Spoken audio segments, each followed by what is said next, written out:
കോഴിക്കോട് നഗരത്തിൽ നിന്നും 1.5 വർഷം മുമ്പ് കാണാതായ റിയൽ എസ്റ്റേറ്റ് ഇടപാടുകാരൻ മാമിയുടെ തിരോധാനം വലിയ ചർച്ചയായി വീണ്ടും മാറിയിരിക്കുകയാണ്. അദ്ദേഹത്തിന്റെ സന്തതാചാരിയും ഡ്രൈവറൊക്കെ എന്ന് വിശേഷിപ്പിക്കപ്പെടുകയും ചെയ്യുന്ന രജിത് കുമാറിനെ ഭാര്യയും കഴിഞ്ഞ 2 ദിവസം കാണാതാവുകയും അവരെ ഗുരുവായൂർ ലോഡ്ജിൽ നിന്ന് കണ്ടെത്തുകയും ചെയ്തിരുന്നു. ഇതിനുശേഷം പോലീസ് ബന്ധുക്കളോടൊപ്പം വിടുകയും ചെയ്തിരിക്കുന്നു. നമുക്കോടൊപ്പം രജിത് കുമാർ തന്നെയുണ്ട്. എന്താണ് ഇങ്ങനെ ഒന്ന് മാറി നിൽക്കണമെന്ന ഒരു തോന്നൽ വരാൻ കാരണം? പോലീസ് 1.5 വർഷത്തോളം പോലീസിന്റെ അടുത്തുനിന്ന് വല്ലാതെ അറാസ്യന്മാരുണ്ടായിട്ടാണ് മാറിക്കാനുള്ള കാരണം. എന്നെ മാത്രമല്ല, പിന്നീട് അത് ഭാര്യയിലേക്കും മക്കളിലേക്കും ഒക്കെ പോയി ഭയങ്കര ബുദ്ധിമുട്ടിക്കുമാണ് എനിക്ക് തോന്നാനുള്ള കാരണം. എന്തല്ല അവസാനം ഭാര്യയെ ചോദ്യം ചെയ്തു, ഫോൺ എടുത്തുകൊണ്ട് പോയി, കാറും അല്ലെ? അവസാനം ഭാര്യ എന്നെ ചോദ്യം ചെയ്യാൻ തുടങ്ങി, എന്റെ കാർ എടുത്തുകൊണ്ടുപോയി, എന്റെ മകനെ ചോദ്യം ചെയ്യാൻ തുടങ്ങി. അങ്ങനെ ബുദ്ധിമുട്ട് തന്നെ തുടങ്ങിയ ശേഷമാണ് മാറിക്കാനുള്ള കാരണം. ഈ ക്രൈംബ്രാഞ്ച് സംഘം വന്ന ശേഷമാണോ കൂടുതൽ ഈ അടുത്ത കാലത്ത് താങ്കളിലേക്ക് ഫോക്കസ് ചെയ്തുള്ള അന്വേഷണം നീങ്ങുന്നുണ്ടോ? ഈ അടുത്ത കാലത്തുണ്ടായത് രാവിലെ ഒരു 4 മണിക്ക് എന്റെ വീടിന്റെ ഗേറ്റ് ചാടി കടന്ന് വാതിലൊക്കെ മുട്ടിയിട്ടാണ് എന്നെ കണ്ണ് കെട്ടിയിട്ടാണ് എന്നെ ക്രൈംബ്രാഞ്ച് കൊണ്ടുപോയത്. അപ്പോൾ അങ്ങനത്തെ അവസ്ഥ എന്റെ ജീവിതത്തിൽ ഉണ്ടായിട്ടില്ല, എനിക്ക് സഹിക്കാൻ പറ്റിയിട്ടില്ല. എവിടെയൊക്കെ കൊണ്ടുപോയി? തെളിവെടുക്കുന്ന പോലൊക്കെ കൊണ്ടുപോയോ? തെളിവെടുക്കൽ പോലെ എന്നെ ഒരു പിറ്റേ ദിവസം വണ്ടി കൊണ്ടുപോയിട്ട് പല സ്ഥലത്തും കൊണ്ട് പബ്ലിക്കായിട്ട് വീഡിയോ പിടിക്കലും ഉണ്ടായ ശേഷം എനിക്ക് മാനസികമായി ഞാൻ പോയ സ്ഥലങ്ങളൊക്കെ കാണിച്ചു കൊടുത്തു ഇവർക്ക്. ഞാൻ ഇവിടെയാണ് പോയത്. അപ്പോൾ ഇവർ പുറത്തിറങ്ങും, എന്നോട് ചൂണ്ടിക്കാണിപ്പിക്കും, വീഡിയോ പിടിക്കുക. പൊതുജനങ്ങൾ ഇങ്ങനെ നോക്കി നിൽക്കുക, എന്നെ വീഡിയോ പിടിക്കുന്നത്. അപ്പോൾ ഞാൻ കള്ളനാണോ എന്താണെന്നുള്ള അറിയില്ലല്ലോ. ആ രീതിയിൽ മാനസികമായി എന്നെ വല്ലാതെ ഹറാസ് ചെയ്ത് എനിക്ക്. ഗുരുവായൂരിലേക്ക് എന്തിനാണ് പോയത്? ഗുരുവായൂരേക്ക് ഞങ്ങൾ പോയത് ജീവിതം അവസാനിപ്പിക്കാൻ തന്നെയാണ് പോയത്. മടുത്ത് ജീവിതം ഇനി വേണ്ടെന്ന് വിചാരിച്ചാണ് പോയത്. ഗുരുവായൂരേക്ക് പോയതല്ല, ഗുരുവായൂർ എത്തിപ്പെട്ടു പോയതാണ്. ഒരു ലക്ഷ്യം വെച്ച് ഗുരുവായൂർ പോയതല്ല, ഞങ്ങൾ എത്തിപ്പെട്ടു ഗുരുവായൂർ. അവിടെ നിന്ന് ജീവിക്കണ്ട എന്നുള്ളത്. പക്ഷെ നിങ്ങൾ ഉച്ചയോടുകൂടി പോലീസ് കസ്റ്റഡിയിൽ എടുക്കുന്നു, അവിടെ നിന്ന് കണ്ടെത്തുന്നു. അതിനുശേഷം ഒരു 3:57, 3:30 കഴിഞ്ഞാണ് നിങ്ങളുടെ വോയിസ് മെസ്സേജുകളൊക്കെ മാമിയുടെ ഗ്രൂപ്പിൽ വരുന്നത്. അതായത് വോയിസ് മെസ്സേജ് ഒക്കെ ഞങ്ങൾ 7-ാം തീയതി വ്യക്തമായി എഴുതി ഈ ഫോൺ എയറോപ്ലെയിൻ മോഡാക്കി വെച്ചിട്ട് എല്ലാ കാര്യങ്ങളും ചെയ്തു വെച്ചിട്ടുണ്ട്. ഈ ഫോൺ ഓണാക്കി കഴിഞ്ഞാൽ എപ്പോഴാണോ ഓണാകുന്നത് അപ്പം എല്ലാവർക്കും പാസ് ചെയ്യും. ആ രീതിയിലാക്കി വെച്ചായിരുന്നു. അപ്പോൾ ഗുരുവായൂർ പോലീസാണ് ഇത് ഓണായ സമയത്താണ് ഇത് പോയത്, ഇല്ലെങ്കിൽ അത് പോലായിരുന്നു. അത്രമേൽ മടുത്താണ് പോയത്. അത്ര ഞങ്ങൾക്ക് പറയാനുള്ള കാര്യങ്ങൾ കടലാസിലും, അഥവാ ഈ കടലാസ് ഞങ്ങൾ കണ്ടില്ലെങ്കിൽ ഇതിലേക്ക് എടുത്ത് മാറിക്കാളല്ലോ. അത് പൊതുജനം അറിയില്ലല്ലോ. പൊതുജനം അറിയാൻ വേണ്ടിയിട്ട് ഞങ്ങൾ അവസാനം വാക്കുന്ന രീതിയിൽ വോയിസ് മെസ്സേജ് ആയിട്ടും എഴുത്തായിട്ടും ഞങ്ങൾ എഴുതി വെക്കുകയും അത് ഫേസ്ബുക്കിലും ഈ പറയുന്ന ഞാനുള്ള ഒരു ഗ്രൂപ്പിലും സുഹൃത്തുക്കൾക്കൊക്കെ കിട്ടുന്ന രീതിയിൽ ഈ ഫോൺ ഓൺ ആയാൽ അപ്പം അവർക്കൊക്കെ കിട്ടും. ആ രീതിയിലാക്കി വെച്ചിട്ടായിരുന്നു ഞങ്ങൾ ഈ ശ്രമിച്ചത്. അവസാന ദിവസം ഈ മാമി മിസ്സാവുന്ന ദിവസം അന്ന് എന്തൊക്കെയാണ് സംബന്ധിച്ചത്? നിങ്ങളൊപ്പം അവസാന ദിവസം ഞാൻ ഏതാണ്ട് 6:30 ഞാൻ കണ്ടിട്ടുണ്ട്. ഒരു പള്ളിയിലേക്ക് പോയതാണ്, ഞാൻ എൻ്റെ വീട്ടിലേക്ക് പോയതാണ്. അത്രേ എനിക്ക് അറിയുള്ളൂ. പള്ളിയിലും ഇമാമൊക്കെ കണ്ടിട്ടില്ല? പള്ളിയിൽ ഇമാമ കണ്ടിട്ടുണ്ട് എന്നുള്ളത് അയാൾ പോലീസിനോട് പറഞ്ഞത് ഞാൻ കേട്ടിട്ടുണ്ട്. അയാൾ കണ്ടിട്ടുണ്ട്, നിസ്കരിക്കുന്നത് കണ്ടിട്ടുണ്ട്. അവിടുന്ന് തന്നെ പുറത്തേക്ക് ഇറങ്ങുന്ന CCTVയോ അവിടുന്ന് വണ്ടിയിൽ കയറി പോകുന്നൊന്നുമില്ല? ഞാൻ അറിയില്ല, അങ്ങനെ ഒരു സീൻ കണ്ടതിൽ എൻ്റെ അറിവില്ല. അവിടെ ഒരുപാട് ക്യാമറ ഉണ്ട്, പക്ഷേ അതിൽ കുടുങ്ങിയില്ലോ എന്നുള്ള അറിയില്ല. ഇതിപ്പോൾ പക്ഷേ അന്വേഷണമൊക്കെ എത്തുമ്പോഴും ഈ തലക്കളത്തൂരാണ് അവസാന ലൊക്കേഷൻ കണ്ടിരിക്കുന്നത്. നിങ്ങൾ അവിടെ ഉണ്ട് എന്ന രീതിയിൽ തന്നെയാണ് ഈ അന്വേഷണം ആദ്യഘട്ടം മുതൽ പോയിക്കൊണ്ടിരിക്കുന്നത്. നിങ്ങൾ ഒരേ സമയത്ത് ആ ലൊക്കേഷൻ ഉണ്ടായിരുന്നു? അതാ എനിക്കറിയാൻ പറ്റില്ല. എൻ്റെ ലൊക്കേഷൻ അയാളുണ്ടോന്ന് എനിക്കറിയാൻ പറ്റില്ലല്ലോ. ഈ തലക്കലത്തൂർ ഭാഗത്തുനിന്ന് ഞാൻ പോകാത്ത സ്ഥലങ്ങളല്ല, സ്ഥിരം പോയി കളിക്കുന്ന സ്ഥലങ്ങളാണ്. എൻ്റെ സാധനം വാങ്ങാനൊക്കെ പോകുന്നത് അല്ലാതെയൊക്കെ പോകുന്ന സ്ഥലങ്ങളാണ്. തലക്കലത്തൂർ പറമ്പത്ത് നിന്ന് പറഞ്ഞ സ്ഥലം. ഞാൻ ദൂരെ എവിടെയല്ലല്ലോ. ആദ്യം പറഞ്ഞത് ബാലുശ്ശേരി എവിടെയാന്നൊക്കെയാണ്. അവിടെ ഞാൻ പോയിട്ടില്ല. പക്ഷെ അവിടെ അദ്ദേഹം യാദൃശ്യമായി വന്നിട്ടുണ്ടോന്നും നിങ്ങൾക്കറിയില്ല? എനിക്കറിയില്ല. രണ്ടുപേരും കൂടെ ഒന്നിച്ചൊരു ഇടപാടുകൾക്കും മറ്റാരെ കാണാനൊന്നും അവിടെ പോയിട്ടില്ല? രണ്ടുപേരും ഒന്നിച്ച് അവിടെ പോയിട്ടില്ല. പോയിട്ട് ഞാൻ അറിയല്ലോ, പോയിട്ടില്ല. അദ്ദേഹത്തിന് അടുപ്പമുള്ള വല്ലവരും അവിടെ ഉണ്ടോ? ഈ ഭാര്യമാരോ അങ്ങനെ എന്തെങ്കിലും ഒക്കെ ഉള്ള സ്ഥലമാണോ തലക്കുളത്തൂർ? അങ്ങനെ എൻ്റെ അറിവില്ല. പക്ഷെ ആകെ എല്ലാ സ്ഥലത്തും ബ്രോക്കർമാരായതുകൊണ്ട് എല്ലാ കാലത്തും കണക്ഷൻ ഉണ്ടാവും. അവിടെ ഉണ്ടോയെന്ന് എനിക്കറിയില്ല. ഉണ്ടാവാം. ഇതിപ്പോൾ എന്താണ് നിങ്ങൾ പല സംശയങ്ങളുണ്ട്. അന്വേഷണ സംഘത്തോടൊക്കെ പലവട്ടം പറഞ്ഞാണ് ഈ അവസാനം വന്ന ഒരു മെസ്സേജിനെ പറ്റിയൊക്കെ. അതെന്താണ് സംഭവിച്ചിരിക്കുന്നത്? അവസാനം മെസ്സേജ് പോലീസ് ആണ് പറഞ്ഞിട്ടാണ് ഞാൻ അറിയുന്നത്. അയാൾ ഹൈദരാബാദിലുള്ള ഒരു ഭാര്യയ്ക്ക് അർജന്റായിട്ട് ഏതോ അൻവറിനെ വിളിക്കണം എന്ന് പറഞ്ഞിട്ടുണ്ട് എന്ന് മെസ്സേജ് അയക്കുകയോ പിന്നെ വിളിക്കുകയോ ചെയ്തിട്ടുണ്ടോ എന്നുള്ള എനിക്ക് സംശയം. എനിക്കറിയില്ല, വ്യക്തമായിട്ട് എനിക്കറിയില്ലല്ലോ, പറഞ്ഞു കേൾക്കില്ലല്ലോ. പക്ഷേ അങ്ങനെയാണെങ്കിൽ ആ ഹൈദരാബാദിലെ ഭാര്യയ്ക്കും ആ പറഞ്ഞ ഏതാണോ അൻവറിനും ഈ കാര്യം അറിയാമെന്ന് തന്നെയാണ് ഞാൻ മനസ്സിലാക്കുന്നത്. അവസാന മെസ്സേജ് ഏതാണ് വന്നേക്കുന്നത് അല്ലേ? അങ്ങനെയാണ് പോലീസ് പറയുന്നത്. നമുക്ക് അറിയില്ലല്ലോ.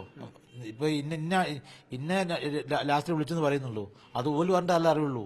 വേറെ വിളിച്ചാലും എനിക്ക് അറിയാൻ പറ്റില്ലല്ലോ. ഇന്നെ വിളിക്കുന്ന സമയത്ത് ഞാൻ കോഴിക്കോടാണ് ഉണ്ടായിരുന്നത്. കോഴിക്കോടുണ്ടായിരുന്നു. പരാതി നൽകിയതിലും ചില അസ്വാഭാവികത താങ്കൾ പറയുന്നുണ്ടായിരുന്നു ആദ്യം മുതലേ അല്ലെ? ഈ ഒരാളെ കാണാതായി ഇത്ര മണിക്കൂറുകൾക്കുള്ളിൽ ഒരു പരാതി ഡ്രാഫ്റ്റ് ചെയ്യേണ്ടതുണ്ടോ എന്നൊക്കെ. അങ്ങനെ ആദ്യമായിട്ടാണ് ഞാൻ കേൾക്കുന്നത്. ഒരാള് കാണാതായി പോയിട്ട് അന്ന് തന്നെ പരാതി കൊടുത്തത് ഞാൻ ആദ്യമായിട്ട് കേൾക്കുകയാണ്. എന്റെ അറിവോണറിയില്ല. എന്തായാലും ഞാനാണെങ്കിലും കൊടുക്കില്ല. എന്റെ എത്ര സുഹൃത്തുക്കൾ ആളെ കാണുന്നില്ലെങ്കിലും അന്ന് ഞാൻ കൊടുക്കില്ല. അന്നെന്താ അന്വേഷിച്ചും പിടിച്ചു വയ്യ പോകും. അന്ന് തന്നെ പരാതി കൊടുക്കാന്നാൽ എന്താണെന്നുള്ള ദുരിതം എനിക്ക് മനസ്സിലായില്ല.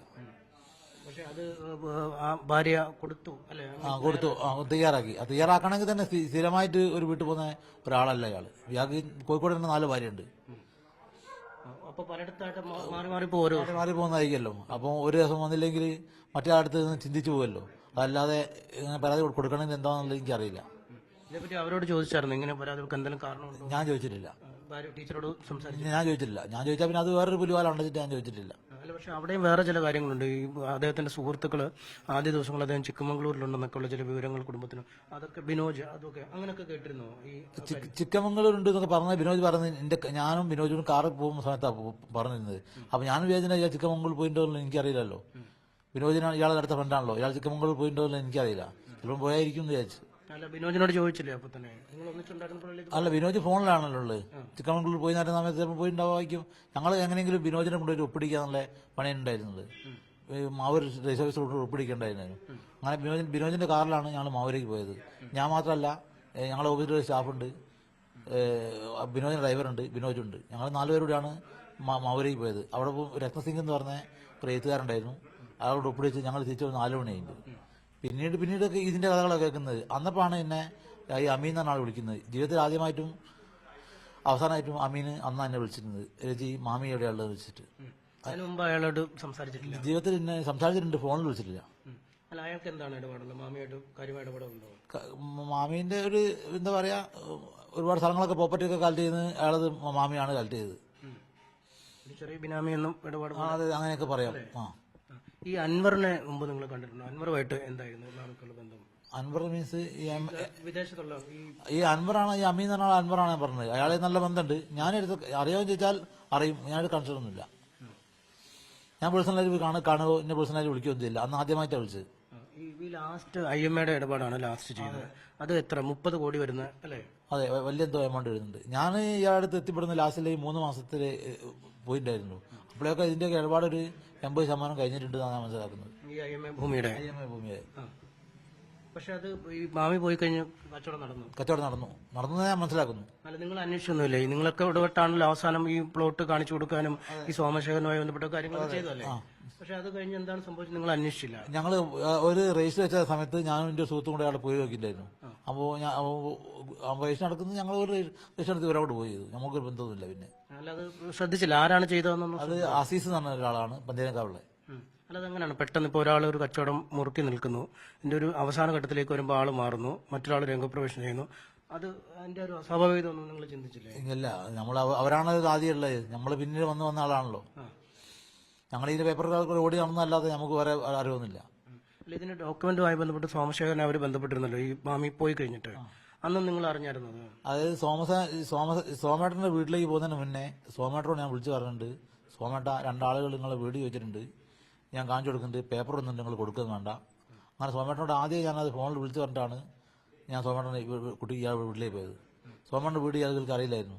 അങ്ങനെ സോമേട്ടൻ്റെ വീട്ടിലേക്ക് പോയത്. സോമേട്ടൻ്റെ വീട്ടിൽ പോയി കുറച്ച് സംസാരിച്ചു, പേപ്പറൊന്നും കൊടുത്തിട്ടൊന്നുമില്ല. അത് ഈ മാമി ഇല്ലാത്തതുകൊണ്ട് തന്നെയാണോ കൊടുക്കരുതെന്ന് നിങ്ങൾ പറഞ്ഞു? അതെ, മാമി ഇല്ലാതെ നമ്മൾ സോമേട്ടൻ അറിയാതെ എന്റെ കയ്യിൽ പേപ്പർ ഉണ്ടെന്ന് പറഞ്ഞു കൊണ്ടാച്ചിട്ട് ആണ് ഞാൻ പറഞ്ഞത്. എന്ത് പേപ്പറിന്റെ പോലീസിന് കൊടുക്കുക, അല്ലാതെ അവർക്ക് കൊടുക്കണ്ടെന്ന് പറഞ്ഞിട്ടുണ്ട്. അത് ആരായിരുന്നു വിളിച്ചെന്ന് ഓർക്കുന്നുണ്ട്? ഈ അവരുടെ ആൾക്കാരാണോ ഈ രണ്ടാമത് കച്ചവടം നടത്തിയവർ? ബിനോജും അഷ്റഫ് കൂടിയാണ്. ബിനോജ് അഷ്റഫ്. ഈ ബിനോജ് തന്നെയാണ് പറഞ്ഞത് മാമി ചിക്കമംഗളൂർ പോയത്? അതെ, ബിനോജിന്റെ പറഞ്ഞ ചിക്കമംഗളൂർ പോയതിന്റെ പറഞ്ഞത്. അപ്പൊ ഈ ബിനോജിന്റെ ഈ പരസ്പര വിരുദ്ധതയെ പറ്റിയൊന്നും അവർ നോക്കിയിട്ടില്ലേ? അങ്ങനെ അറിയില്ല. ബിനോജ് ആദ്യം കുടുംബത്തോട് പറയുന്നു ചിക്കമംഗളൂർ പോയെന്ന് പറയുന്നു, പിന്നീട് ഈ ഡീലിംഗിന്റെ പേപ്പർ വേണമെന്ന് പറയുന്നു അല്ലേ? അല്ല, ബിനോജ് ചിലപ്പം ഇവരെ പെട്ടെന്ന് പേടിക്കണ്ടെന്നുള്ള അങ്ങനെ പറഞ്ഞു പോയാണെന്നുള്ള നമുക്ക് അറിയില്ല. സ്വതവേ അങ്ങനെ ഉണ്ടല്ലോ, പെട്ടെന്ന് ഒരാളെ കാണുന്നില്ലെങ്കിൽ നമ്മൾ വെറുതെ തോൾ തട്ടി പറയില്ല നമ്മളെ പ്രശ്നമാക്കണ്ടെന്ന്. അങ്ങനെ പറഞ്ഞാണോ എന്നുള്ളത് എനിക്കറിയില്ല. ഈ ഈ കാര്യങ്ങളൊന്നും അവർ അന്വേഷിക്കുന്നില്ലെന്നാണോ നിങ്ങളെ ഫോക്കസ് ചെയ്ത് മാത്രം അന്വേഷണം? അതെ, ഞാൻ എന്നെ ഫോക്കസ് ചെയ്ത് തന്നെയാണ് എനിക്ക് തോന്നുന്നത് അന്വേഷണം ഉണ്ടായിരുന്നത്. ഒരുപാട് എന്റെ ഫോൺ ഹിസ്റ്ററിയിൽ എന്നെ വിളിക്കാത്ത ഒറ്റ സുഹൃത്തുക്കൾ പോലില്ല. എന്റെ നാട്ടിൽ വിളിക്കാത്ത ആളുകളാണ് കുറവെന്ന് പറയാം. അത്ര ആളുകളെ വല്ലാതെ ജോയിൻ ചെയ്തിട്ടുണ്ട്. നാട്ടിൽ ഇറങ്ങാൻ പറ്റാത്ത അവസ്ഥയാണ് ഇപ്പോൾ. നിങ്ങൾ ഒടുവിൽ പോലീസിന് കൊടുത്തിരുന്നു മൊഴി, ഈ ബീച്ചിലൊരു പെൺകുട്ടിയുമായി എത്തിയിരുന്നത്, അത് ആരായിരുന്നു അറിയുമോ? ആരാന്നറിയില്ല. അതായത് ആദ്യം ഞാൻ ഫസ്റ്റ് വിളിച്ച സമയത്ത് ഞാനത് പറഞ്ഞില്ലായിരുന്നു.